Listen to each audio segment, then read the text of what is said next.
to the aerial view of the fitness industry, show number 9. And this show has come about as many of you have been and are working so hard in your businesses, you actually don't get a chance to stick your head up and see what's happening in the industry. So I try to go after world leaders in our industry who are across multiple different industry sectors and even multiple countries, so we can get a truly aerial view of the industry. So far, we've done 8 chats, and these series can all be seen on the Active Management YouTube channel. But what I think you'll love about all of these series is that I chew the thin with an international industry legend in a raw and authentic interview. There is no editing, and I've got absolutely no idea what our guest will say, so the conversation could go anywhere. And today, I'm super stoked to be joined by Brent Darden. Brent Darden, g'day. How are you, JT? Good to see you. Good to see you too, my friend. And Brent is in fact a trending celebrity on social media right now since taking over as the interim CEO and president of IHRSA, which is kind of ironic since he doesn't really use any of the platforms. Although I did notice, Brent, you've updated your LinkedIn profile. Yes. Well, yes, I had that done. And then they politely said, Brent, you may want to look at your LinkedIn. There's like 99 messages of congratulations and wishing you well that you haven't responded to. So, yes, I got through those all last night. Now, Brent brings a wealth of leadership and experience to this new role with over a decade of ownership at Telos Fitness Centre in Dallas. And then he's been chairing REX Roundtables since 2014. He, of course, is the previous chair or a previous chair of IHRSA. And he, in fact, rocked me right to my core in a closing address many years back, where he talked about the industry uniting and accepting all forms of activity in our industry and welcoming everybody. What I can guarantee today is you're going to hear from someone who is passionate about our industry, the best for our industry, and the best for everybody who works in our industry. And I'm very honoured and humbled to chew the thin with Brent today because he's a close mate as a fellow REX chair and someone I know is going to be absolutely committed to, well, I'm not sure what word we should insert there, Brent, but you're absolutely committed to the IHRSA organisation and the subsequent benefits of our industry. So why don't we just start right there with you inserting the word. What are you doing with IHRSA? What are you committed to it? What is that word? Is it restructuring? Is it rebuilding? Is it rationalising? Give me the descriptor, mate. Well, the word that I've been using from my first day on the job is reimagine. I like that. Yeah, so I think our industry and IHRSA specifically just has to be reimagined as we move forward. It's a great word. When you use that word with the IHRSA staff, do they understand what that means? Or is it a fluid sort of definition? I would say it's a little of both, JT. It's a fluid situation. You know, I've really only been on the job 10 days now. I went to Boston, and spent a week there interviewing all the employees and getting their feedback and getting to know them. So they've heard the word reimagine, and I've talked with them about how that's going to be applicable across all the different initiatives that IHRSA has. But as you can imagine, joining any organization that's been around as long as IHRSA has now, they've been putting on trade shows for 40 years. And they had the same leader in Joe Moore for 15 years, that the cultural shift is going to take a little bit of time. So they've heard the word. I think they understand the word. I'm not sure they appreciate the depth of reimagination that I have in mind, if that's fair. I think that's great. And I also think, the industry has to reimagine what IHRSA is as well. It's just not internally, it's externally as well. As members, we've got to reimagine what we want from our body. Yeah, that's right. I think I still was talking with someone the other day, and one of the things I hope the industry does here and remember is that IHRSA is a member trade association. That's the definition. And any trade association, whether it's in the health and fitness industry or the automobile industry or the hospitality, the rest food and beverage industry, is only as strong as the members that support it. And I think, we sometimes forget that. We think, oh, IHRSA is this corporate, for-profit entity, but that's not the case. We're a servant industry trying to help the members, and we're only really as strong as all of our members are supporting us, both club members and supplier members. I want to come back to some of those points, but before we do, can we drill down into who this Brent Darden character is? Because there might be some people out there on the planet that actually don't know who you are, and pretty much everything in your house is handmade. Like I'm guessing just over your shoulder there, the thing over the top of the mask over the top of the fireplace, you probably made. Yes. And some people may not even know that you've got land in Texas where you're building your own ranch, your own homestead. You've cleared the land by hand so far. There's no mobile coverage. There's no internet up there. Right. So, how do the powers that be, whoever those powers may be, how do they convince you to take off your workout gear, take off your ranching gear, and put on your suit and tie and head up to Boston? Yeah, well, no, that's a good question. I think I was in a place in life where a lot of people want to be and where I was very content. It had a great balance of rewarding work with the roundtables, just like you. I'm sure you, like I, found that very rewarding. They're great people to work with. They're passionate about learning. They're the leaders in the industry and they just want to keep getting better. So all those conversations, are very stimulating and rewarding, especially when you see them improve.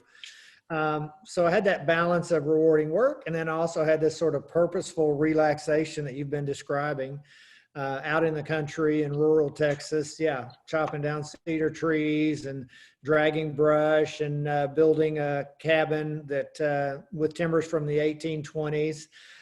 So I was in a really good place, and that's one point I think that people find interesting is that I didn't at all raise my hand and say, please pick me. I want to be the interim CEO. And the reality is the IHRSA board reached out to me on a Sunday afternoon. I was at the ranch, so they had called me before I went down there and said, is there any way you can find some place to get online with us on Sunday in the afternoon? We have some important things we want to talk to you about. So it transpired on a Sunday afternoon. I drove, toward town so I could get some cell service and talk to them on the phone collectively. And they said I was the man they wanted for the job. And there was really no interview or no big search. So I was just, like you said earlier, humbled and honored, to take it. It's a privilege. And my answer was yes, because two reasons. One, I just feel called to do it. I felt this calling. And then the other part is I feel, a responsibility. The industry's been fabulous to me my entire career. I've been involved, obviously, for quite some time, and IHRSA has done a lot for me in the industry. I can't imagine doing anything else. If I were to go back and try and pick another path, I don't think I could do any better. I'm just really pleased with that. So I want to make sure the industry survives this pandemic, and of course IHRSA as well. And can you confirm for everybody that you will still continue to wear your cowboy boots in Boston? You're not going to go to those black lace-up shoes that accountants wear? No, absolutely. In fact, I shot a video in Boston and I started to ask the videographer to show my boots. And, I was there, JT, I think 9 days.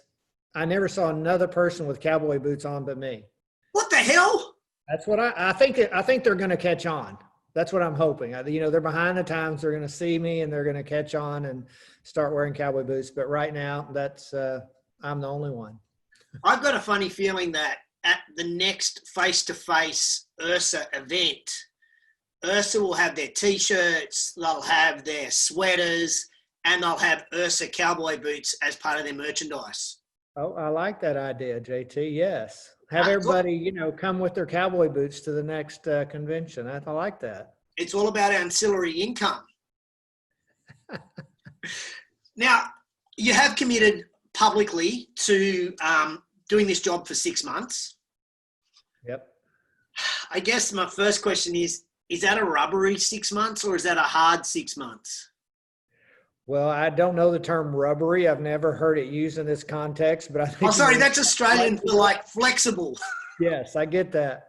Um, it is definitely flexible. And the reality is now, I think, JT, probably it's my guess, if I was a betting man, would be that it's going to be longer than 6 months for a couple of reasons. One, in conversations with the IHRSA board, with the IHRSA staff, and then just what I've uncovered and discovered in the early days of my interim role, it's going to take a little while to get things sort of settled. Financially, we need to make sure the the association is stable financially. And then we need to make some strategic decisions about the future. And it can't wait, for 6 months or 7 months for the permanent CEO to come on board.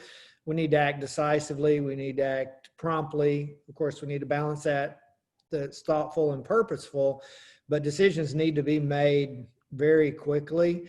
And so collectively we've said, we're going to get a handle on where things are, stabilize things. So I'm anticipating it's going to be a few months before we even start the search.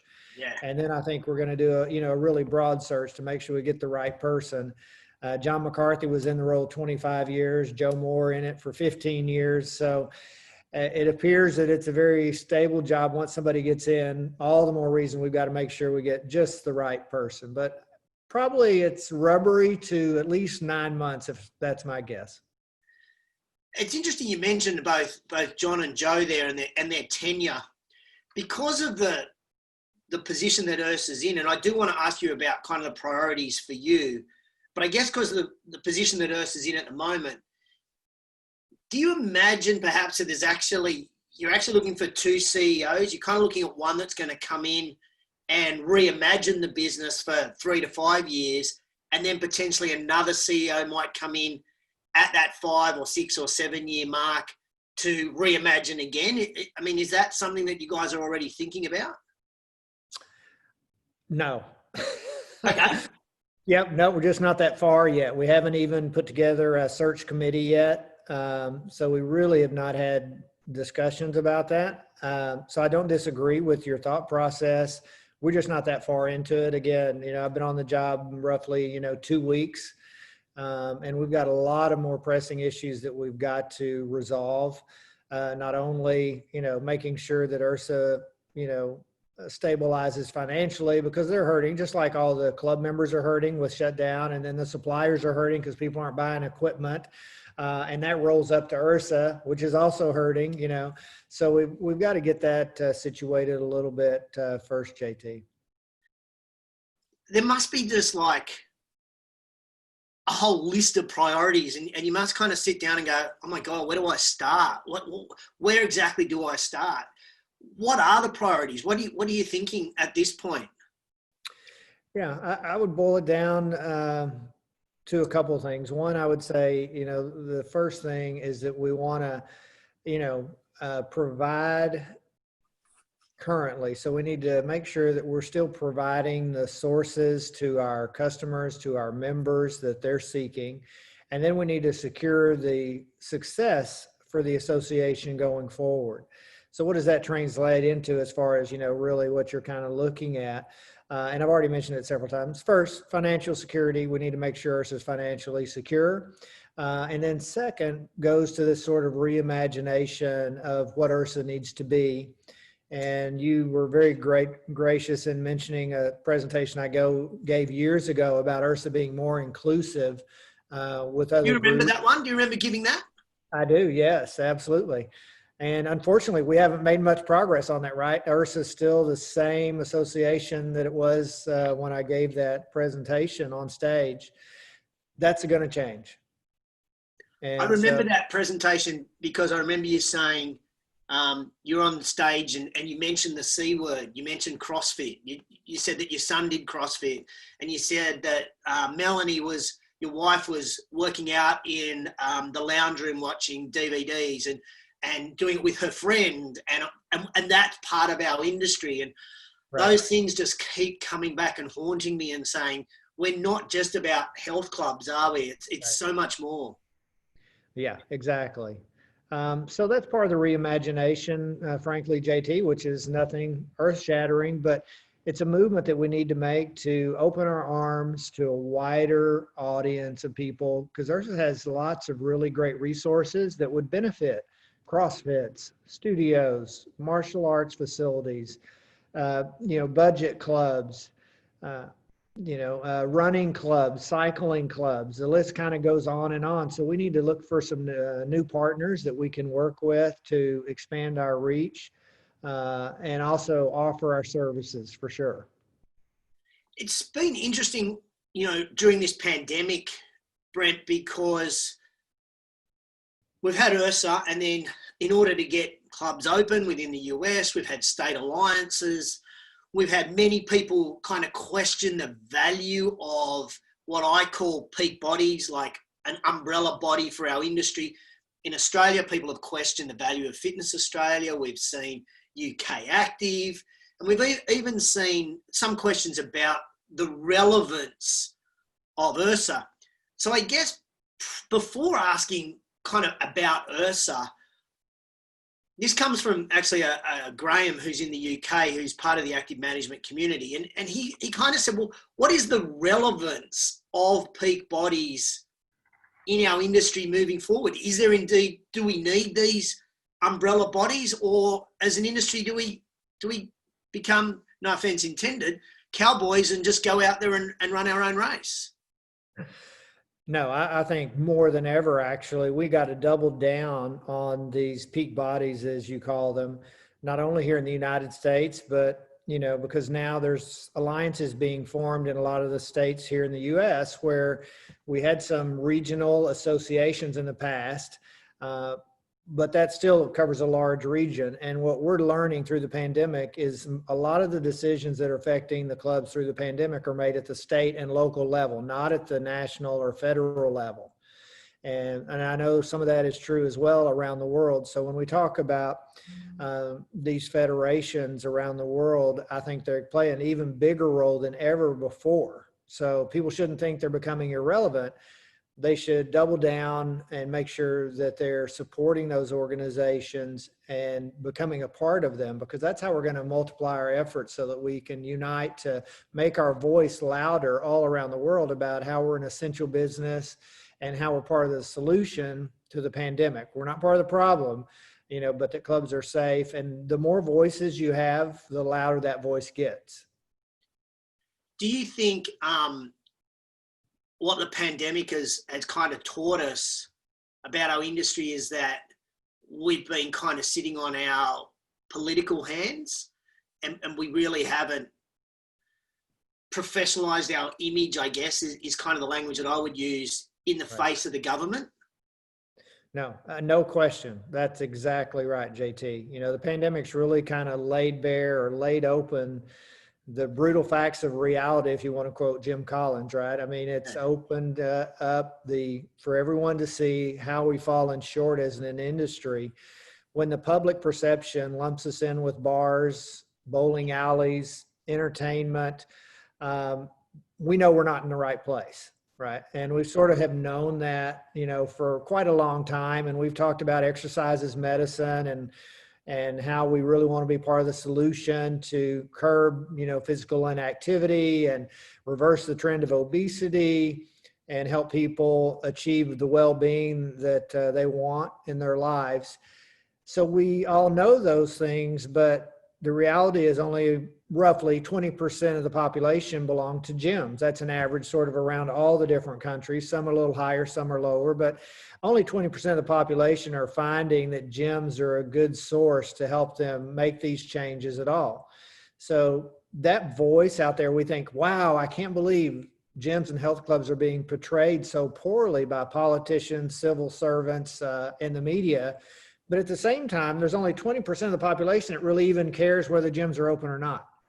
Yes, I mean, that's the frank reality, right? Yeah. So compared to bars, how many people think bars should be open? I don't know, because I don't drink, but a lot of people do. I bet it's really high. Yeah, it's probably the inverse, isn't it? It's 80% want pubs open and bars open, but only 20% want gyms. Right. So Unfortunately, there's not a quick answer to this problem that you're mentioning. It's not about hiring a few more lobbyists, although IHRSA's done that. It's not about lobbying, our government, although we're doing that too. Not only in the US, but I was on the Global Federation call just this last week with the representative from Australia and the representative from UK and representatives from all over the world. And many of them are doing just what we've been doing here in the US. They're having a strategic approach to get their voices heard with their governments in their own countries with moderate to minimal success, right? The truth is we've got to change the whole public perception. And the way to do that is, again, to expand our reach to say it's not just about joining a gym. It's also about jogging in your neighborhood. It's also about watching a DVD. It's also about, finding recreation on the golf course or whatever your sports are. We've just got to expand the scope of what that really means. And if we can do that, then the average person in the world is going to say, yes, all that is important.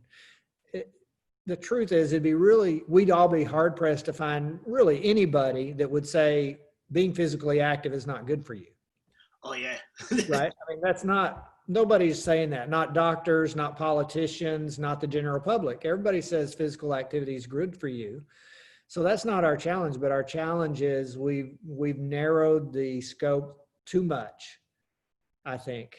And we've got to raise the awareness around this idea that, we're a part of the solution. We're not the only solution, but being active, reducing obesity, especially with children, that's just something we all have to do better. And you might want to be politically correct on this question. I'll understand if you want to take the fifth. We talk about the entire industry, and I agree on that, encompassing of the industry. But do you think the governments around the world are grouping our entire industry based on the minority of our industry, which are the gyms that are the spit and sawdust gyms, which may be steroid filled, maybe every person in there is made of plastic, not real. And that's kind of the image of what a gym is, whereas 85 to 90% of gyms are not like that at all. They're clean, they're sanitized, they're hygienic, they've got qualified staff. Right. But it's that minority that is impacting the government's perception on our industry. Yeah, absolutely, JT. I think that's exactly right. There's no doubt that our image has been tarnished by what I would call some bad actors out there, they're probably not safe, right? They don't really care about wellness or exercise as medicine. And they have all those characteristics that you mentioned. Here in the US, in some of the major cities, clubs have opened up that they're calling speakeasy clubs. Have you heard that term? I have not. What does that mean? Yeah, it's like from the Prohibition, when alcohol was outlawed, there were speakeasy bars that would bootleg liquor. And so people would know, oh, you go knock on this door and you could gain access to alcohol, right? So they were sort of underground gym. Oh, wow. Yeah. Bars. Well, gyms have now done the same thing, right? When everybody was shut down, there was speakeasy gyms that didn't profess to be open, but it might be, in a warehouse, and you'd knock on the door and they'd let you in with a password, and inside there'd be everybody working out. So yeah, that's a new term on me, right? The speakeasy gyms here in the US. So to your point, absolutely. We have some bad actors, which takes us to, a bigger perspective, JT. And I wasn't really prepared to talk about this today, but I think the audience might find it quite interesting. As an industry, we've really fought against regulation and standards for clubs, right? Yeah. Totally. There are a few standards about, having fire extinguishers and AEDs and a few other things of that nature. But we've really pushed back against and really fought against any kind of regulation. And that's not only for the clubs, but even to personal trainers, let's say, right? We've also fought against, we don't want trainers to have to be certified. Not certified, Licensed. Licensed, yeah. Licensed. And I think that's come back to hurt us now, because when we think about some of the other entities, hair salons, for example, open before gyms. Massage therapy was delivered before gyms were open. And one of the reasons those entities gained opening before gyms is because they're licensed and they have a certain level of standards that they absolutely have to meet, where clubs, to your point, don't, nor do personal trainers. We both know, and I was a personal trainer years ago, so I'm speaking of myself as well, but it's too easy to become a personal trainer and hang your shingle out there and be providing services without any sort of oversight or licensure, to back it up. So when the politicians, when the government, when the public, when the civil servants look, they're like, oh, wow, there's really no overarching regulation of all clubs. That's a really good point. That's a great point. Like, there's not a bare minimum that everybody has to meet. It's like, right. I can put a sign up and say, I'm a gym, and away we go. That's right. Oh. Then would that fall under IHRSA's scope, or is that someone else has to set that up? Yeah, I think it's broader even than IHRSA. Certainly on a global continuum, I think IHRSA might lead the charge, if you will, toward that. But again, that's sort of a controversial issue, JT, right? Really, I'm sure some people are going to listen to this and think, that's the craziest thing I've ever heard. I don't want regulation of my gym. I don't want to have to meet these standards. And I understand that, but that's probably part of what's hurt us in this situation. And then there'll also be lots of trainers out there that I don't want to be forced to have continuing education to maintain my license. And spend the money that's going to be required, no doubt, to get that license. But I think we've shot ourselves in the foot, to use a cowboy term, with some of those thoughts. Now, you talk then just about that international, and IHRSA may be leading that international push. You also spoke earlier that you're on a call last week with a whole bunch of people from around the world. Is that a global federation, all those people, or are they people that have just come together from different countries because of the pandemic? It didn't really exist prior. What is that body? And is, what I'm trying to get, I guess, Brent, is the I in IHRSA is international. What does that mean? Right. No, it absolutely is a global federation board, advisory board. And I was on the call with them. So it was in existence. It's been in existence for years. And that's the group that really gives the association sort of feedback on the strategies and the initiatives that they feel like would be most helpful to our international constituents. Mm-hmm. And so I've only had one meeting with them, that's sort of the introductory meeting last week. But I told them I'm going to join them again at the next meeting. And I've sent them a homework assignment that I'd like them to come back and tell us at IHRSA, how might we take another step or two to be more useful to all of you on an international stage. And so, I don't have all the answers yet, JT. Well, I never will have all the answers, but one thing I think I'm really good at is asking other people to give me advice and listening. So, I've reached out to that group, and they were, of course, very willing and looking forward to giving me some feedback about how we might expand that. Now, I remember having a conversation with you, I think day 1 or day 2 into this, and you said you've received emails from people you don't even know that are telling you how to run IHRSA and what IHRSA should be doing. Have you worked out any consistency in the message from the critics of IHRSA, both domestically and internationally? Is there any consistency, or are they just throwing stones without any sort of meaning? Well, it's a mixed bag, really, JT. I think one of the blessings of chairing roundtables, as you and I both do, is we just 2 weeks ago, right? I wasn't the interim CEO. So I was privy to all of those sort of criticisms and feedback, unfiltered. And now they might be filtering them a little bit because now I'm in the CEO position. But it was just 2 short weeks ago that I was hearing all of the discussions about disappointment or dissatisfaction, or they should be doing more. So that hasn't been lost on me, whatsoever. And I think some of it's fair and some of it's not fair. Some of it comes from a place of ignorance and some of it comes from a place of fear. Just, we're closed down. What in the world can we do to reopen? And then some of it comes from a genuine sense of just wanting to help IHRSA succeed and help our industry grow. And the great thing is we have a lot of people that are so passionate about our industry and changing the lives of people, which we do all the time. And so I take it all, and there's a lot of good feedback in there. So specifically, if there was a few threads, I would say, number one is when we canceled the convention and trade show, I mean, that was huge, right? That's never happened before. Uncertain times, just like at that point, that was back in March, no clubs had been shut down yet, right? Nice. And the state of California mandated that we couldn't have the convention and trade show. At the last second. It wasn't like they mandated it 3 weeks or 4 weeks out from it.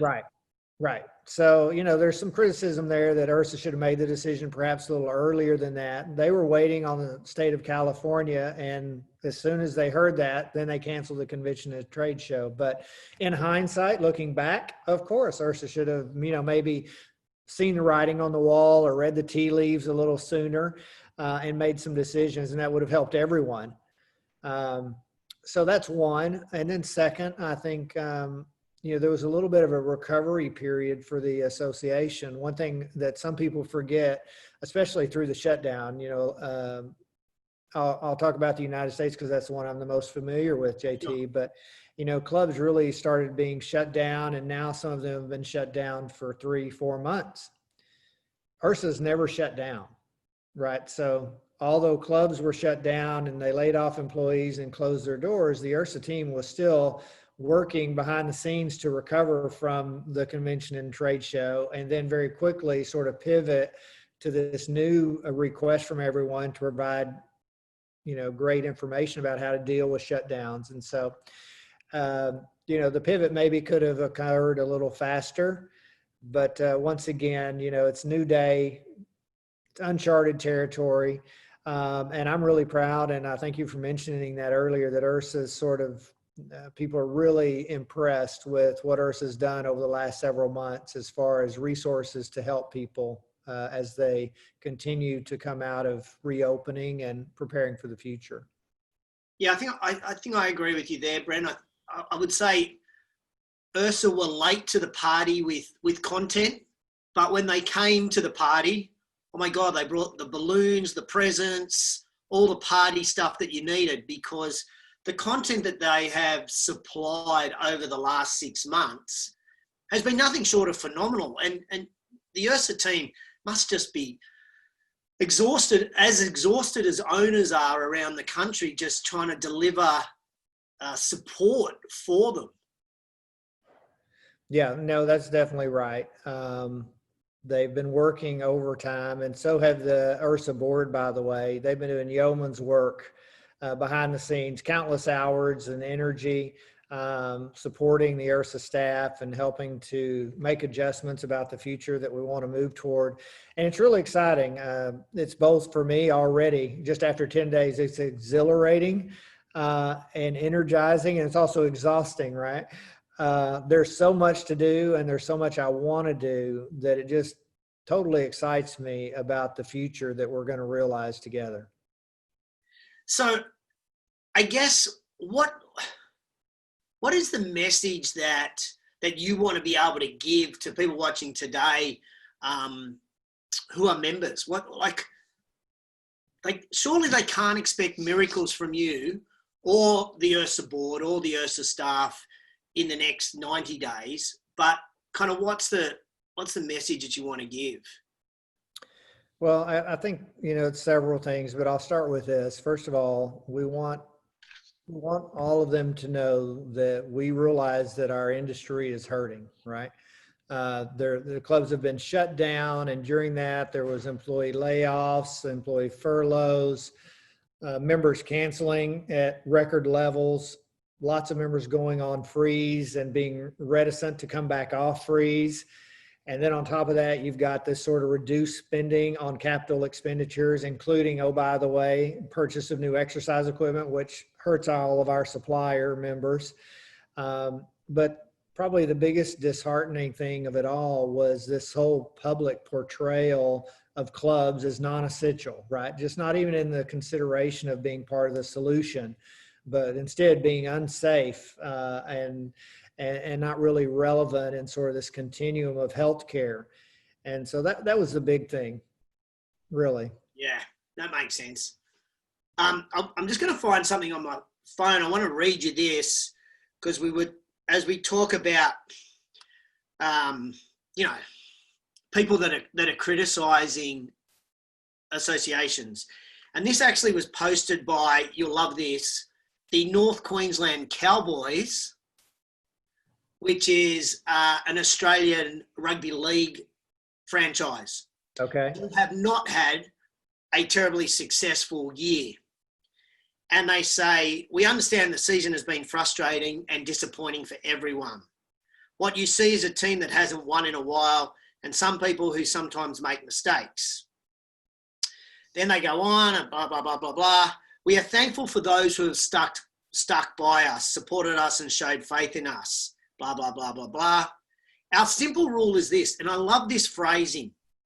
If you wouldn't go into your home of your family or friend and make a nasty comment about someone who lives there, then please don't come into our home, our stadium, our social media and say it either.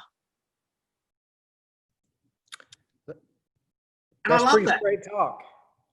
I think that with all the critics that IHRSA have got out there, it doesn't help bagging you. It's like, how can we help you? Right. It doesn't help saying to bagging the governments. It's like, how can we make sure this doesn't happen again?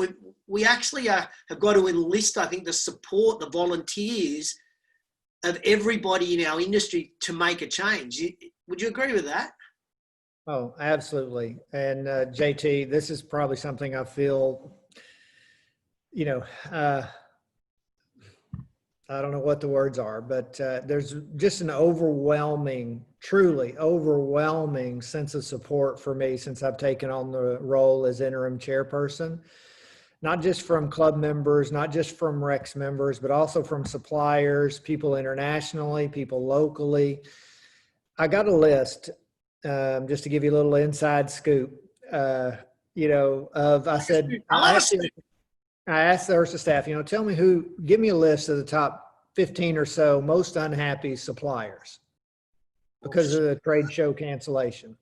And give me a list of the 12 to 15 most unhappy members, club members, for whatever reason, so that I can call them personally and talk to them. And I've made my way not completely all through that list because I've left some messages, but even with the suppliers who, were really disappointed, when I reached out to them, their support was fabulous. Just, Brent, we're so glad you're there. IHRSA is important to us. The convention and trade show is like our Super Bowl. We need IHRSA to be successful because that helps us be successful. We got your back. We understand times are tough. We're going to be understanding and patient. Some of the people you would know, like I do, on the supplier side, were friends before I took the role. I think there's a trust level there in that relationship that's helped some of those conversations. But I mean, truly, I cannot name a single person that I've spoken with directly that's had anything but, we got this, we're behind you, we wish you well, let us know how you can help, truly. And so one of the things I've done, which I think you'll find interesting as well, I'm going a little off topic here perhaps, but hopefully everybody will find it interesting. Because of that, there's a behavioral psychology study that suggests when people offer to help, and if you'll let them actually help, that makes them feel better than if you just said, no, I've got it, JT. Thank you anyway. I appreciate it, but I don't need your help right now. If I actually said, yeah, JT, actually, I do need your help. Will you please help get this thing accomplished? Then you're more committed to me. Our bond together as friends and co-workers and colleagues is stronger than ever before. Wow. So I've been developing what I'm calling headlight teams, like a headlight out into the future. And I'm partnering one IHRSA staff member, one board member, and then some experts around the industry that are not on the board, but that have a special area of expertise around the subject matter that I'm interested in. And I'm deploying those out right now. There's already 6 or 7 in the right now working on things for me, and I'm deploying even more. So I'm a big believer that I'm going to take people up on their offer to help. And there's people out there that are a lot smarter than I am, and I'm going to let them help us figure this out going forward, right? Who better to get in the room than the suppliers themselves to talk about, tell me how IHRSA can reimagine itself and their relationship with all of the suppliers that are members. That's great. You know, here's where we are today, but where does the headlight team think we can be in the future? And a lot of the suppliers are happy to do it. Emmett with MyZone, for example, I've asked him to be part of this headlight team about this exact topic. And frankly, they were not very pleased with IHRSA. Yes. You know, and still may hold a little bit of residual dissatisfaction there. But of course, he said, absolutely, Brent, I'm happy to help figure it out. Let me participate in those discussions, not just for MyZone, but for other suppliers as well. So anyway, I'm really excited about those headlight teams because I'm pulling in people that are just experts in a variety of different areas, really creative type thinkers, like the Bill McBrides and Blair McHaney's and yourself, you know, Eddie Talk. There's just some really bright minds that if we can get them all to really help reimagine IHRSA, I think it's going to be awesome. So the message I got from that, Brent, is anybody that's speaking to you and says, oh, just let me know how I can help, make sure that you're prepared to help because you're probably going to task them too. Yeah, I don't know if I can take every single person up on it, but I've reached back out to a lot of them. Yeah, that's definitely right. And I guess one of the questions. Can I say one other thing, JT? I'm sorry to cut you off. That's all right. You're the boss. I'm just the guest. Well, I appreciate that, Grace. Yeah, just again, you know, I've called, I don't know, maybe 30 people over the last week to ask their help and donation of time to work on something. And every single time, there's no hesitation. It's whatever you need. Yes. I don't even finish my sentence and they say yes. So again, you know, I say that not to be in any way sort of haughty about it. I'm just like, it's just so impressive, really. You know, the people in our industry want us to succeed and they want IHRSA to succeed. That's the real deal. That's great. So, mate, I guess the question on everyone's lips is the IHRSA Convention trade show, March 2021. Pretty tough question to answer. Is it on or is it off? Because this pandemic seems to take turns and twists that we can't predict and makes it very difficult to plan. But if my timing's right, that kind of matches your 6-month mark. So any thoughts on that as yet, or is that still not a priority? Oh, you know, it's a priority. We will announce a decision on that no later than October 1st. Wow. And likely before then, right? So shame on us if we didn't learn the lesson the first time. If we're going to cancel a convention and trade show, we need to give everybody plenty of notice. And as well, going back to my earlier comments, JT, you know, we're not just polling some of our key members of health clubs, but also the suppliers, right? Yeah. Because actually, you know, some of those people need the longer notice because they're coming from internationally. They're shipping equipment in advance, you know, so it's not just canceling, you know, a couple hotel rooms and a flight. There's a lot of expenses that are incurred if you don't get the message out soon enough. So yeah, by October 1st,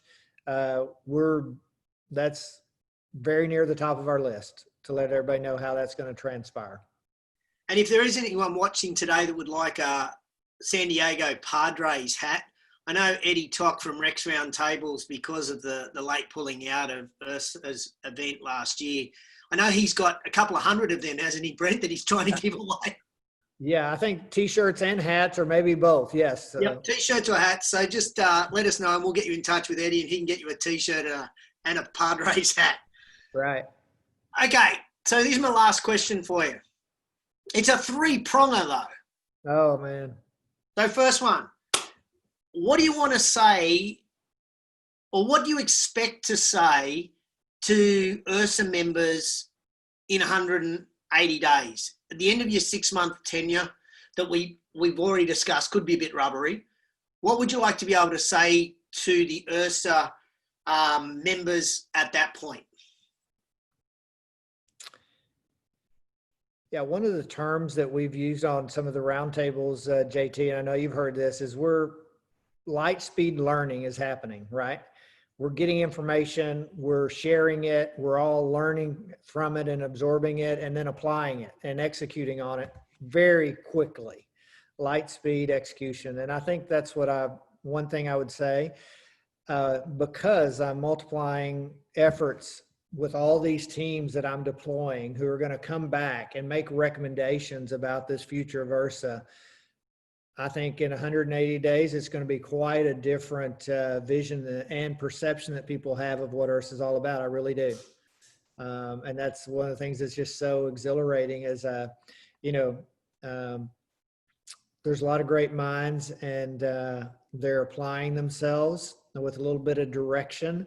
And so that's just going to speed up, accelerate our ability to get some things changed and see some real movement, not only in the public perception, but also as far as regaining the confidence of all the members of IHRSA and building upon the loyalty that they've already demonstrated for us.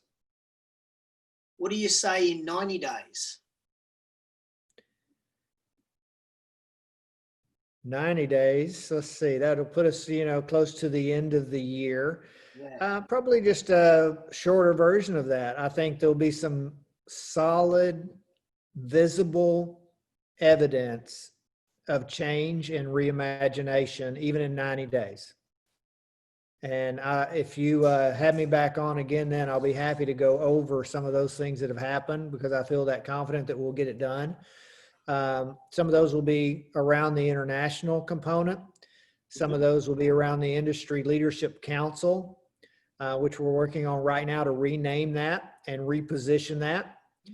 And some of it will be around the membership itself of IHRSA and this more inclusive opportunity and expansion of our ranks. So those are three that I think we'll have some new stuff to tell the story in 90 days. Can we get you back in 90 days? Sure, absolutely. No problem.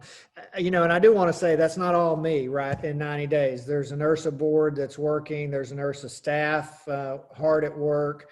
And then all these supporting people, that are on the outside of the parameters of the association that are donating their time, energy, and expertise. So it's a collective effort. But because of that, I think in 90 days, we'll have something to talk about.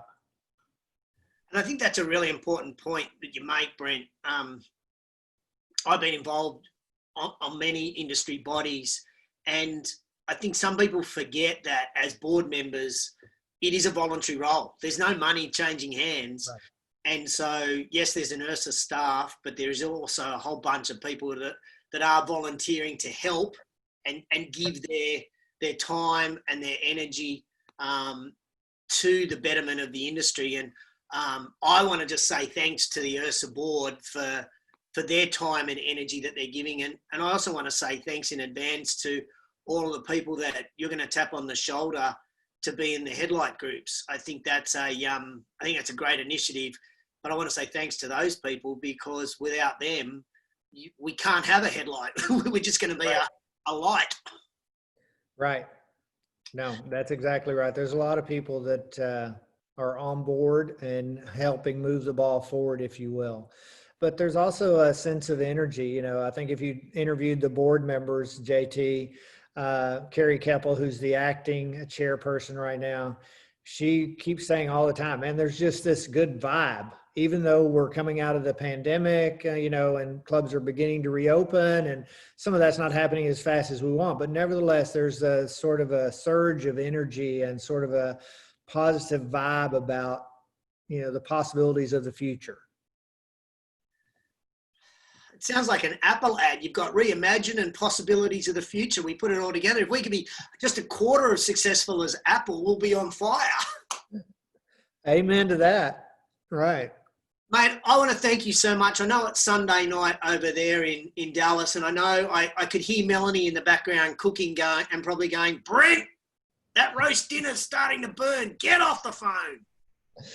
Well, what I have noticed, JT, and I just now, because I've been looking at you the whole time, now I look at myself, and when we started, it was daylight here. Now all the daylight is gone, and I'm almost sitting in the dark. So I apologize about the lack of clarity here, but it got dark on me, and I didn't get up and turn the light on. Now, Brent, one final question, at the risk of completely disenfranchising most of the fitness industry, do the Cowboys have any chance in this next season? Oh, yeah. Yeah. That's what I want to hear. Yes. As much a chance as any other team. That's not what I want to hear. You already got into that political seat. I love it. I know you are a passionate Cowboys fan, so I hope they do well for both of our sakes, but I hope they also give you an opportunity to take time out from work and balance work with play. Are you still training? Are you still training for that endurance event? Well, it was canceled. Yeah. So, the Eco Challenge Adventure Race is on Amazon Prime, and I did that, years ago. These were much shorter races, but unfortunately they were canceled. So I trained up for them, and then about 10 days before the race, they told me it was canceled. So I've still maintained a little of the training, but not at the level I was, for sure. Well, I know a bloke. He's got a heart rate monitoring business. I'll get him in touch with you so he can get you a heart rate monitor to make sure that you stay safe while you exercise. Thank you, JT. And again, for the audience that doesn't know, I visited Australia, maybe 3-4 years ago, I think, maybe 4 years ago now. And JT, opened his home to my wife and I and showed us around. And we loved our visit to Australia. So great memories there. Thank you for that. My pleasure, sir. You're a great mate, and our industry's in great hands with you and the IHRSA team, reimagining what we look like. Thank you so much for your time today. I really appreciate it. It's been great learning so much, and on behalf of the industry, good luck. Thank you, JT. All the best, sir.